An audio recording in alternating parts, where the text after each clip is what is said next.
안녕하세요. 증시 레이더의 원샷입니다. 오늘 방송은 주식 초보가 놓치면 안 되는 금주의 증권사 리포트 자세히 배워보기 편입니다. 자, 증권사 리포트를 하나 정해서 거기서 우리가 주식에 관련된 여러 용어를 배워보는 시간이고요. 자, 그 첫 번째 시간으로 달러 강세와 외국인 수급이라는 한국투자증권에서 나온 리포트를 바탕으로 거기에 나오는 달러 인덱스에 대해서 배워보도록 하겠습니다. 자, 한국투자증권에서 나온 2월 21일 리포트입니다. 달러 강세와 외국인 수급이란 제목이고요. 일단 달러 강세는 유로화 약세 영향이다 라고 얘기하고 있습니다. 달러 인덱스가 100포인트를 눈앞에 두면서 달러 강세를 우려하는 목소리가 점점 커지고 있다. 잘 이게 이해 안 가시는 분들이 계시죠? 자, 달러 인덱스는 유로화 비중은 58%에 달하며 독일의 경기 침체를 고려하면 달러 강세가 당연한 상황이다. 그러니까 달러 인덱스를 주요 6개국 통화가 구성하고 있는데요. 그 중에 유로화 비중이 58%입니다. 굉장히 크죠. 근데 그 유로존 국가, 유로화를 사용하는 경제 섹터, 그러니까 유로 국가에서 독일의 경제가 차지하는 비중이 엄청 큽니다. 근데 독일이 지금 경기 침체잖아요. 그래서 달러 강세가 당연한 상황이다. 이런 얘기를 하고 있는 거고, 현재 강달러 추세는 유로화 약세로 인한 왜곡 현상이다. 강달러는 왜곡이다. 왜냐하면 유로가 워낙 약세이기 때문에. 그래서 유로화를 완전히 배제하고 아시아 통화만 인덱스에 포함해서 보면, 그 아시아 통화 가치만 보면 달러와 비교했을 때 작년 저점과는 거리가 있어서 달러에 비해 상대적으로 양호한 상황이다. 라는 얘기를 하고 있습니다. 그리고 달러 강세에도 불구하고 외국인의 추세적 순매도는 제한적일 것이다. 최근 달러 강세로 국내 증시에 외국인 자금이 빠르게 유출될 것이라는 걱정이 일고 있으나 일시적으로 원달러 환율이 1,200원을 상회할 수도 있다.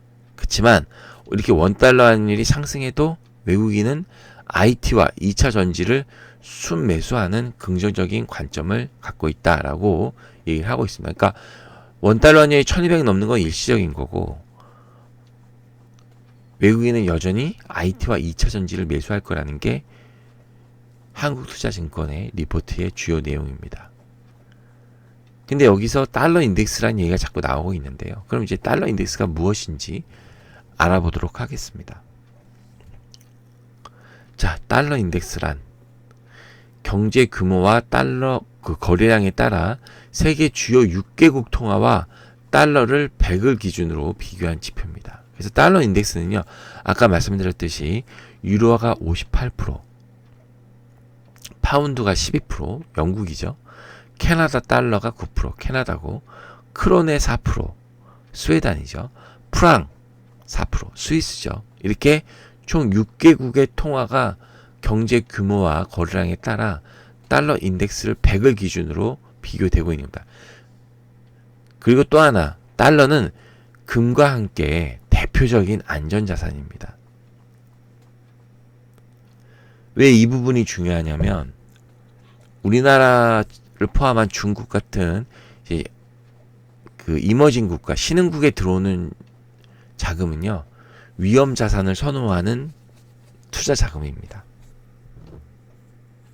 달러는 대표적인 안전 자산이고요. 그러니까 달러 인덱스가 강세다, 달러 인덱스가 올랐다라는 뉴스가 있죠. 여러분 뉴스에 가끔씩 보시죠. 그러면 달러가 다른 통화 대비 강해졌다는 의미고요. 달러 인덱스가 강세는 위에 보시는 그 6개국 통화보다 달러가 강해졌다는 의미인 거죠. 그러니까 예를 들어서 75에서 81로 올라갔다든지, 아직은 안 일어났지만 100에서 110으로 상승했다든지, 달러 인덱스가 그런 의미고, 달러가 더 강해졌다는 건 더 적은 달러로 더 많은 다른 나라의 상품을 살 수 있다는 거예요. 그러니까 강한 거죠. 그래서 외국 돈과 교환할 수 있는 달러 강세를 의미한다. 그래서 달러 인덱스가 상승한다는 건요, 보시면 더 적은 달러로 다른 나라 밤 살 수 있잖아요. 그러니까 미국 돈인 달러가 미국 본토로 회수되고 있다. 그러니까 미국 돈이 미국이 찍어내잖아요, 달러를. 그러니까 돈이 그만큼 나갈 필요가 없는 거예요. 다른 나라로. 그래서 유동성이 축소되고 있다는 의미고 안전자산이 선호되고 있다는 의미입니다. 그래서 달러가 미국으로 되돌아가면요, 신흥국에서 달러 유출이 일어날 확률이 높습니다. 신흥국은 위험자산이라고 그랬잖아요. 선호하는 그런 자금들이 들어와 있다고 했잖아요. 그러니까 경기가 안 좋으면 어떻게 돼요? 글로벌 경기가 안 좋으면 신흥국에 투자자금이 들어올까요? 안 들어올까요? 안 들어오죠. 그럼 달러가 미국으로 들어가는 경우가 많겠죠. 그리고 달러가 강세가 되는 경우가 많겠죠. 앞에 리포트, 한국투자증권 리포트를 이따도 다시 보겠지만 그런 의미입니다. 그럼 달러 인덱스가 약세다, 달러 인덱스가 내렸다라는 뉴스가 있죠. 달러가 다른 통화 대비 약해졌다는 의미인 거죠. 82에서 달러 인덱스가 75로 하락했다든지 110에서 100으로 하락했다든지. 이제는 더 많은 달러가 있어야 더 많은 다른 나라 상품을 일 수 있는 거예요. 내가 약하니까 내 돈을 더 줘야 되는 거죠. 외국 돈과 교환할 수 있는 달러 약세를 의미한다라는 의미고요.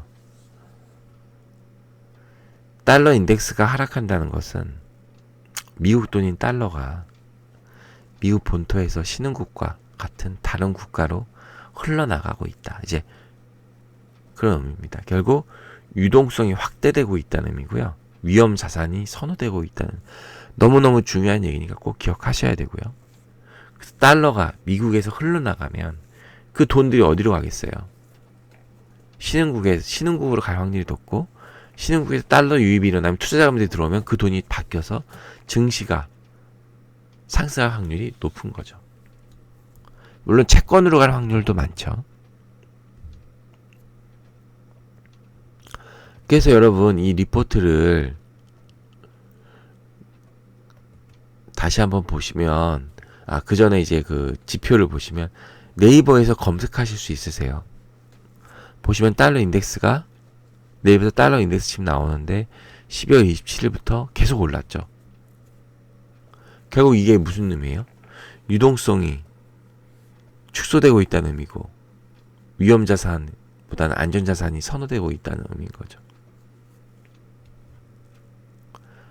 그러면 신흥국에서 자금이 유출될 확률이 높은 거죠. 우리나라도 그렇고. 1월부터 달러 인덱스가 상승했잖아요.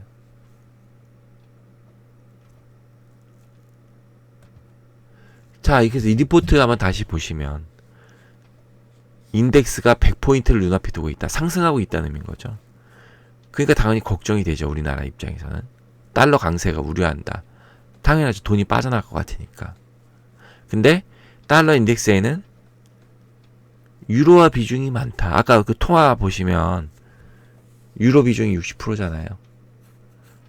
그래서 왜곡 현상이다, 지금 달러 인덱스는. 그러니까 한국과 같은 신흥국 너무 걱정하지 말아라. 유로화로 약세로 인한 왜곡 현상이니까. 그래서 달러 강세로 국내 증시의 외국인 자금이 빠르게 유출될 것이란 걱정이 일고 있으나, 이런 말이 이제 이해가 가시죠? 그래서 어쨌든 한국투자증권은 1200원은 일시적인 거고, 외국인이 IT와 2000지를 매수를 할 거다라는 관점을 갖고 있습니다. 이제 좀 리포트가 이해가 가시나요? 어떻게 내용이 마음에 드셨다면 구독, 좋아요, 알람 설정 버튼 부탁드리겠습니다. 이상 원샷이었습니다.